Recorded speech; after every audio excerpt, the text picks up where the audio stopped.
Je voulais revenir un peu sur la situation des manifestations. C'est vrai que vous aimez souvent rappeler, vous prendre des exemples ailleurs. Et comme le ministre le plus souvent, Annie Koulé a boumé vent. Quand c'est bon et que ça vous arrange ici, vous aimez bien prendre des exemples ailleurs pour dire que ça se passe ailleurs. Mais quand on parle de la situation des manifestations, aujourd'hui, vous les interdisez à Guinée, et c'est là systématiquement pour l'opposition, ou en tout cas pour les voix dissidentes, mais vous les habilitez pour ceux qui vous applaudissent. Ça, on le prend comme du Dieu par deux mesures, le grand frère de l'ensemble de la vie. En France, on a pris l'exemple sur la fermeture des médias. Oui, on ne vous conteste pas, il y en a eu.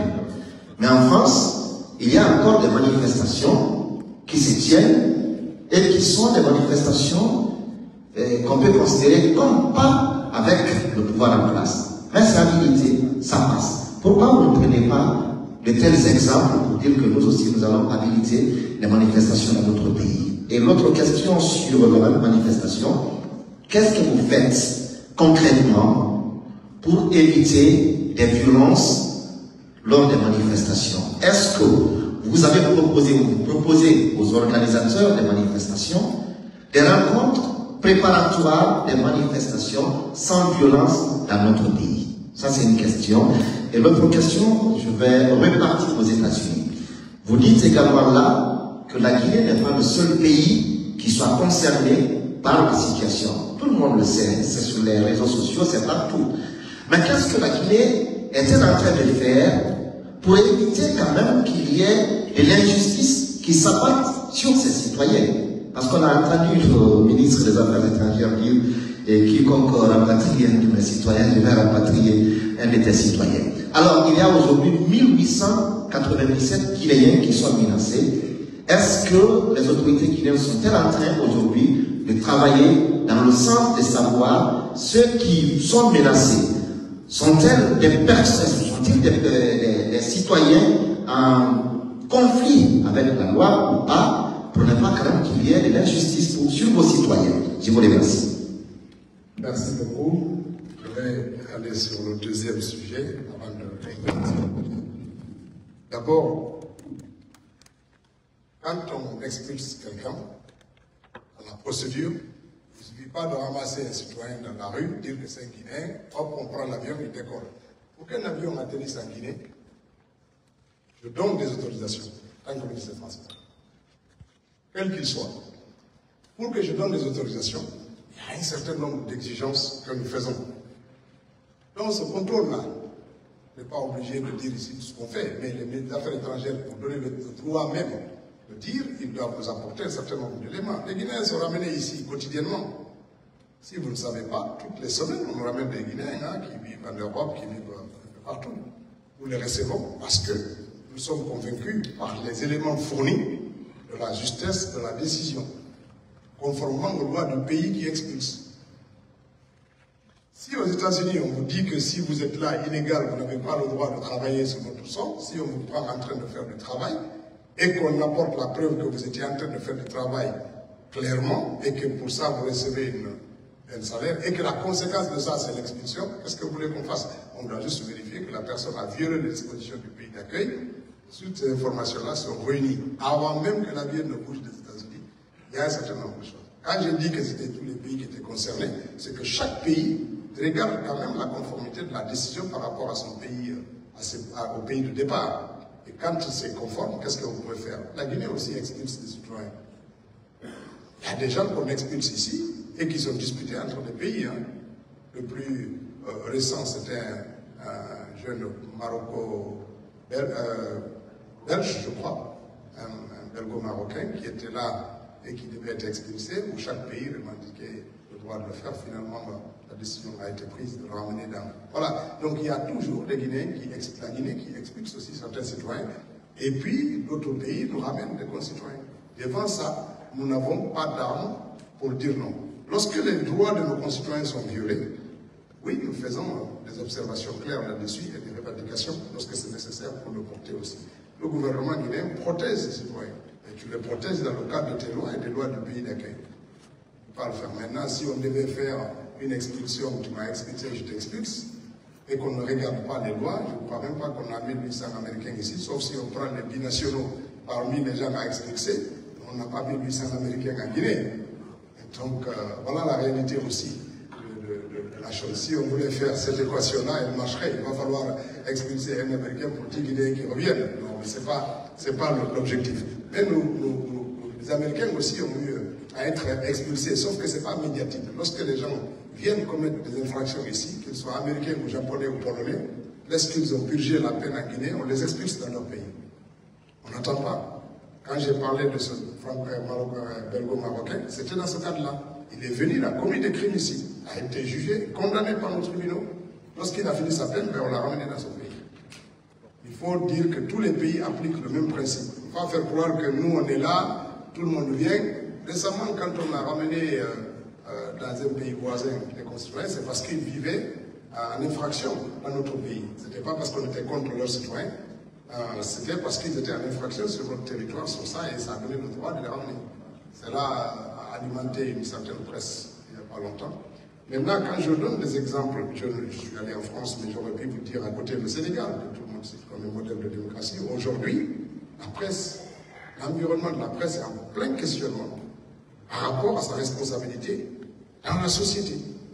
Et les médias ont été fermés plusieurs fois. Alors que chaque pays regarde son contexte, ses lois et fait des décisions.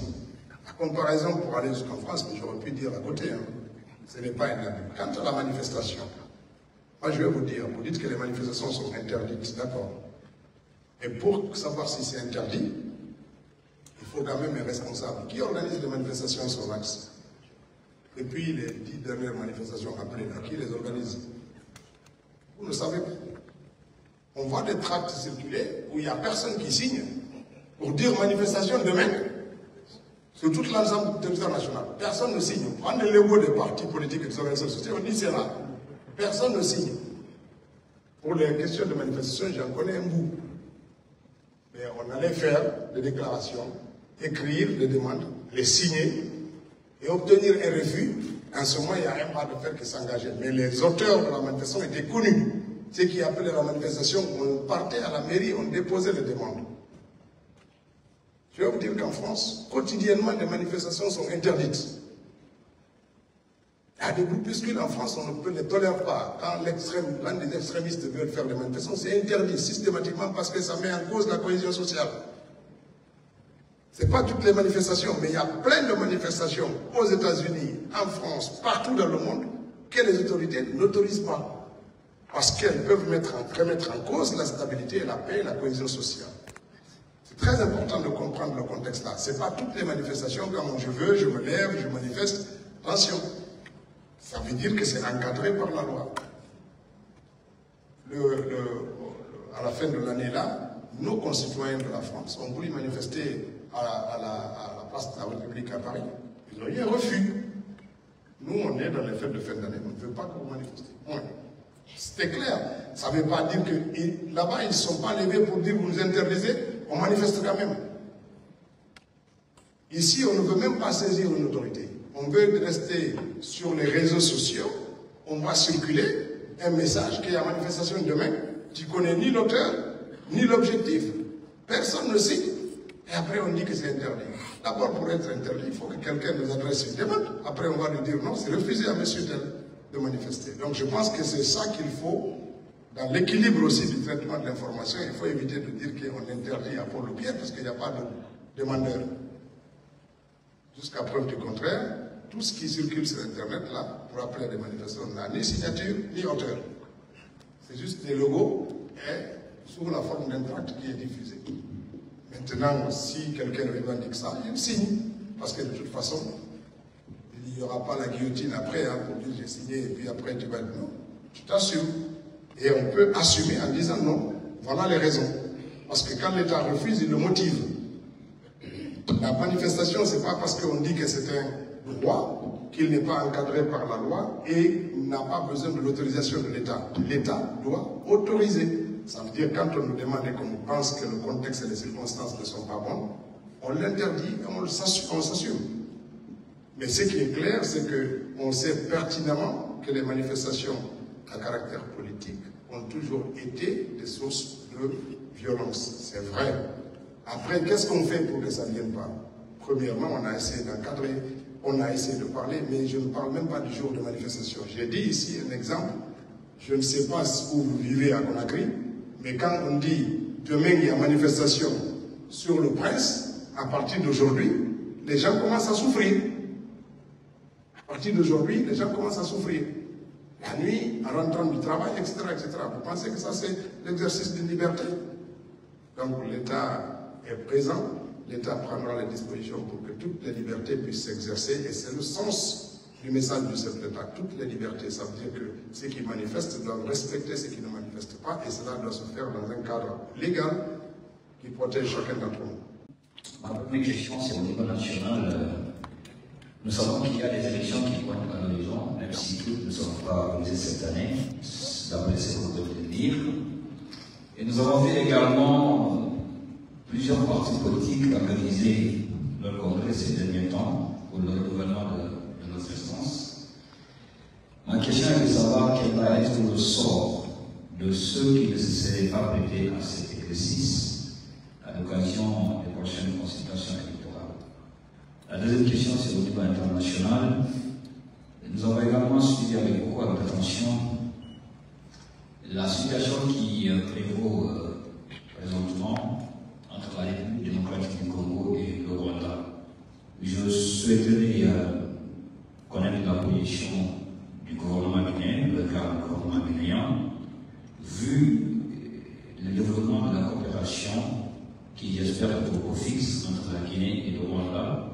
En témoigne d'ailleurs les visites du chef d'État rwandais à Conakry et celle du général Mamadi Doumbouya à Kigali. Merci. Bon, écoutez, pour ce qui est de l'affaire de cette guerre entre le Congo et le Rwanda, le président de la République a tracé la voie de la Guinée à l'occasion de son séjour à l'Assemblée générale des Nations Unies. Nous ne sommes ni pro ni anti qui que ce soit, nous défendons les intérêts de la Guinée. En tant que parti, en tant que pays, en tant que responsable directement, sauf en tant qu'être humain, en tant qu'Africain, en tant que panafricaniste, et c'est un message d'apaisement que nous adressons aux uns et aux autres pour que cette partie de l'Afrique s'apaise et que les populations qui vivent là-bas puissent profiter pleinement des dirigeants et des actions publiques qui peuvent être menées à leur profit. Le gouvernement guinéen n'a pas de parti pris dans ce conflit. Cela ne remet pas en cause l'amitié profonde qu'il y a entre le président de la République de Guinée et le président du Rwanda. Et cela ne remet pas en cause les relations anciennes, historiques entre la Guinée et le Congo. C'est pour ça que notre position est équilibrée, celle d'appeler à la fin de ce conflit et à la préservation des vies des populations africaines. La première question, c'était sur les partis politiques. Oui, les partis politiques, effectivement. Alors, qu'est-ce qu'ils risquent comme sort? J'en sais rien. L'administration du territoire devrait nous éclairer. Le 31 janvier, je pense qu'il avait donné une deadline. Ce qui est clair, c'était un appel il y a 3 mois à la démocratie interne. Parce que c'est aussi, et il faut le souligner, une contradiction de notre société. Tout ce qui réclame la démocratie, les libertés, les droits d'expression, la pluralité des opinions, ce sont des acteurs politiques qui n'exercent pas ça dans leur propre formation politique. C'est cela aussi notre grande contradiction de la Guinée. Je veux la démocratie, mais celle qui est faite par les voisins pour mon profit. Mais moi, je ne veux pas de ça, je ne veux pas de débat. Même les partis politiques, et il faut les féliciter, qui ont fait leur congrès récemment, moi je n'ai pas vu de débat. Enfin, je n'ai même pas entendu en ligne, dans vos médias, qu'il y a eu, voilà, j'ai vu par exemple un parti où il y avait 2 candidats, j'ai même vu des scores qui ont été publiés, mais quelle était leur ligne de démarcation interne? Quelle était la différence? Comment ça se faisait? Pourquoi ils étaient adversaires politiques dans leur propre formation politique? Quelle différencie leur vision? Parce qu'ils partagent une même famille politique. C'est ce type de débat que vous devrez... Quand il y a des congrès dans les partis démocratiques, on voit les courants, on sait qu'est-ce qui différencie tel et tel, même quand ils sont dans le même parti. Hein? Donc il faut aussi que vous encouragiez nos partis politiques à s'ouvrir à la démocratie et au débat, parce que c'est un socle d'apprentissage. Lorsqu'on n'est pas démocrate dans les partis, lorsqu'on n'est pas démocrate quotidiennement, c'est difficile d'exercer la démocratie une fois au sommet. Donc le problème se trouve aussi dans nos différentes formations politiques. Et c'est l'invite que l'administration du territoire a adressé aux partis, en les obligeant à se soumettre à la loi, en les obligeant à respecter leurs engagements, en les obligeant à des réformes, à l'éducation, au débat. Parce que lorsque vous faites une compétition dans un parti politique, il y en a un qui perd, il y a l'autre qui gagne, vous restez quand même dans le même parti politique. C'est une culture. Ça veut dire que demain, si vous êtes candidat au niveau national ou local, vous perdez, vous ne déchirez pas le pays. Vous contribuez à l'apaisement par votre attitude, par l'acceptation des résultats, par l'acceptation du débat et du choix et de la décision. Mais lorsque vous voulez la démocratie, c'est lorsque vous êtes le seul maître à bord, vous devez être incontesté, vous devez être là, il y a une démocratie bizarre. Alors lorsqu'elle s'exerce sur vous, vous criez complètement à l'anarchie et à l'abandon. Donc voilà l'autre chose, mais nous pensons dans tous les cas que ce qui va arriver, ce sera aussi une invitation à mieux faire et que cela ne va pas finir par des sanctions lourdes qui pourraient priver nos concitoyens d'espace politique. Je pense qu'il faut aller dans le sens d'encourager les partis politiques. Malgré leur retard à respecter, il faut les encourager à travailler mieux et à exercer leur activité d'abord en démocratie interne avant de pouvoir l'exercer au niveau des pays. C'est un encouragement.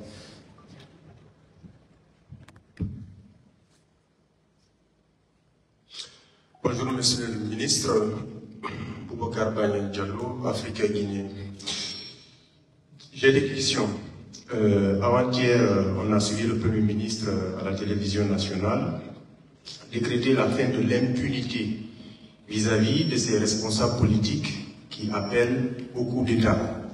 Certes, il n'a pas cité de nom, mais on comprend qu'il fait allusion à l'ancien chef de l'État qui, à travers des vidéos qu'on a vu circuler sur sa page, a carrément appelé l'armée à intervenir contre la transition en cours. Est-ce qu'aujourd'hui, le gouvernement est dans une posture peut-être d'engager un mandat d'arrêt contre lui? C'est la première question. La deuxième question cadre un peu avec celle de Ndoye par rapport à l'évaluation des partis politiques. Il a mentionné que certains ont tenu des congrès, même si peut-être à vous comprendre que c'est juste une façon de...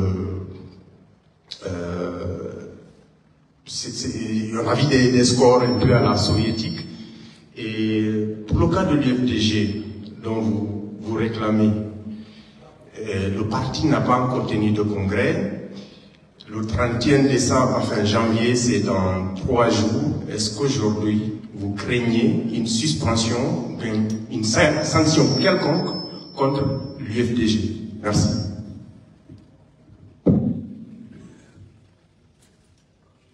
Alors, la première question, c'était sur les appels au coup d'État. Oui. Alors, il n'y a pas qu'un seul chef de parti qui a fait des déclarations. Vous voyez un peu, il y a eu des déclarations antérieures. Il y a des déclarations antérieures, ils sont devenus plus violentes récemment. Ce qu'on a rappelé, c'est toujours la loi qui est très importante. Je vous invite à regarder la charte que nous avons instaurée, la charte des partis politiques. Je peux me permettre de rappeler quelques phrases de l'article 34 de la charte des partis politiques, qui dit que tout dirigeant de parti politique qui, par un procédé quelconque, incite ou invite les forces armées et les forces de l'ordre à s'emparer du pouvoir ou à perturber le fonctionnement de leurs institutions, etc., etc. C'est l'article 34 de la charte des partis politiques qui parle spécifiquement de ce type de déclaration. Qu'est-ce que vous voulez? Il faut arrêter ça. On peut pas, quand on crée un parti politique, on ne le crée pas pour soi. On crée ça pour le pays, pour faire avancer le pays, pour que le parti puisse participer à la gouvernance. Lorsque vous n'avez pas le pouvoir, il n'est pas de votre devoir de dire que tout doit être détruit. Comme je ne suis pas président, il faut que la Guinée brûle. C'est une manière un peu restrictive de la pensée que de croire qu'un parti politique doit fonctionner comme ça. Et il y a plusieurs niveaux d'exercice du pouvoir dans un pays. Il faut faire attention. Il y a des déclarations qu'un militant peut porter. La portée et sa gravité ne sont pas les mêmes lorsque c'est parlé et dit par les premiers responsables des partis politiques. C'est très important. Après, lorsque on va jusqu'à dire qu'on ne reconnaît pas l'État, ça veut dire quoi? On s'autodissout. On s'autodissout puisque de toute façon, le papier qui vous donne le droit d'exercer en tant que parti politique, ça reste toujours un État. Ça reste toujours un gouvernement, ça reste toujours les institutions. Si vous dites que vous ne reconnaissez rien de tout ça, vous avez déclaré votre autodissolution. Pour ce qui est de l'IFDG, comme ça me touchait personnellement, je souhaite que l'administration du territoire n'écoute pas la partie de nos collègues du parti qui veulent amener systématiquement à la confrontation qui peut conduire à la dissolution du parti. Parce que c'est juste pour nourrir leur argumentaire de victimisation. Nous pensons qu'il faut donner la chance à une aile réformatrice dans le parti avec laquelle il faut compter pour nous inscrire dans la République. Et nous travaillons dans ce sens-là. Si cela devait intervenir, ce serait dommage. En tous les cas, l'absence du Congrès a montré à suffisance l'incapacité de l'équipe dirigeante actuelle à transformer notre parti et à nous adapter aux évolutions de notre société. Nous voulons nous inscrire dans cette dynamique et nous allons travailler dans ce sens-là.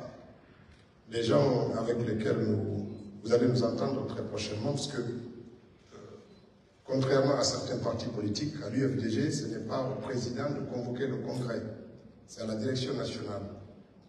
Et pour vous aider à comprendre, la direction nationale de l'UFDG, c'est 350 personnes. Ça s'appelle le bureau exécutif, qui peut être représenté par son président. Mais lorsque celui-ci, pour des raisons quelconques, a une absence prolongée, c'est dans le règlement intérieur du parti, il doit déléguer ses prérogatives à un membre du conseil politique, une délégation qu'il ne peut récupérer, et une fois mis fin à l'absence prolongée. Sinon, un congrès est obligatoire dans les 6 mois suivant la délégation. Ça, c'est dans nos textes à l'UFDG. C'est très important de comprendre ça. Ça veut dire aujourd'hui, quand on adresse une correspondance à l'UFDG, on écrit à la direction nationale. Le fait de voir 2 ou 3 membres de nos collègues aller répondre, ça ne signifie rien. Parce qu'en fait, ils viennent à lieu et place de quelqu'un qui ne nous a pas donné un mandat. Et ils n'ont pas le mandat de la direction nationale. C'est très important de regarder nos textes qui nous gouvernent pour comprendre un peu la situation dans laquelle. Donc, eux, ils veulent le pourrissement, ils veulent conduire à des sanctions collectives du parti, alors même qu'on n'a pas besoin de ça. L'UFDG a besoin de renouveau, a besoin de changement, a besoin de s'inscrire à la Guinée d'aujourd'hui et celle de demain. Et c'est sur ce travail que nous sommes. Et les collègues et moi, nous allons nous faire entendre très rapidement sur cette question. Malik, il y a des mandats d'arrêt en perspective? Non, je ne sais pas. Je ne sais pas ce que la justice va faire. Je n'ai pas connaissance du mandat d'arrêt, mais en tous les cas, il est important de rappeler les infractions qui sont associées aux déclarations des individus. Il n'y a pas qu'un leader politique, il y en a eu plusieurs qui ont fait ça et qui peuvent tomber sur le coup. Maintenant, après, le parquet apprécie, poursuit ou ne poursuit pas, mais ce n'est pas systématiquement la poursuite qui est la résultante. C'est surtout rappeler aux gens leurs responsabilités. Attention, vous êtes un acteur politique, vous pouvez aller jusqu'à ça, voilà les limites, il faut faire attention. Je pense que l'aspect pédagogique est nécessaire aussi parce que pour que les gens comprennent qu'on ne dit pas n'importe quoi partout. Et c'est important que ça soit cadré dans la loi parce que cette charte, c'est notre production. Ce n'est pas quelqu'un qui nous l'a donné, c'est nous qui l'avons écrite et adoptée même à l'occasion de la transition de 91. Donc c'est très important de dire que cette charte, c'est le produit des partis politiques. Et donc s'y conformer est essentiel. Après, derrière, je ne pense pas que la prison ou les poursuites judiciaires soient systématiquement la solution. Il faut juste rappeler chacun à la responsabilité. Après, la récidive, c'est autre chose. Et chacun doit mesurer que le contexte guinéen ne prête pas à un certain nombre de discours, surtout tenus par des gens qui veulent détruire notre vivre ensemble. Nous voulons plutôt des gens qui vont contribuer à l'amélioration de ce vivre ensemble. Malik.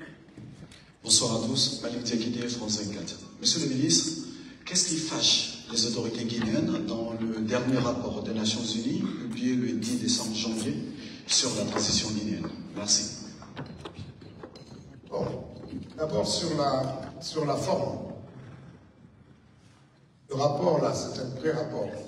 Il ne devrait jamais être publié. Quand vous venez, vous êtes invité dans un pays à évaluer le pays, parce que ce rapport n'est pas une injonction des Nations Unies. Le gouvernement guinéen a toute responsabilité à inviter les Nations Unies à venir nous évaluer pour savoir comment est-ce que nous nous améliorons pour aller dans le sens de faire évoluer les pratiques dans notre pays. C'est déjà ça qu'il faut considérer. Les Nations Unies ne viennent pas dans le pays pour enquêter pour pire s'ils ne sont pas invités. Et là, même l'initiative de leur séjour est une démarche du gouvernement. Sauf que quand les enquêteurs viennent, ils prennent des informations par-ci, par-là.